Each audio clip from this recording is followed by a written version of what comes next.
Welcome to the Rim Break Rodeo. We hope this video helps. In this video, I will show how to reset Ford Explorer oil light.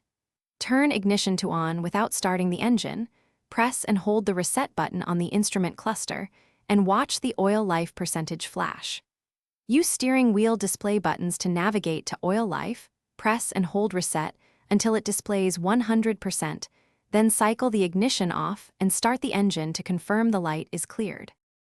Begin by sitting in the driver's seat with the vehicle in park and the parking brake engaged.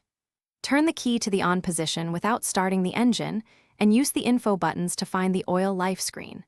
When oil life appears, press and hold the reset control until you see 100% displayed, then turn the vehicle off and start it to ensure the oil light has turned off successfully. If you're finding this video helpful, please hit subscribe and like so I can keep making useful car guides. Quick recommendation: the new Kindle Paperwhite makes long maintenance waits or reading repair manuals a breeze with a glare-free screen and long battery life. Check the description for the Kindle Paperwhite link and other deals, then get comfy. Now let's get back to the video. If the oil light remains after resetting, double-check the steps and try again with steady battery voltage.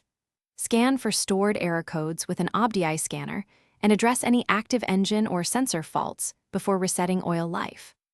Also confirm you accessed the correct oil life menu and held the reset long enough for the system to register 100%, and consult the owner manual if the display layout differs on your model.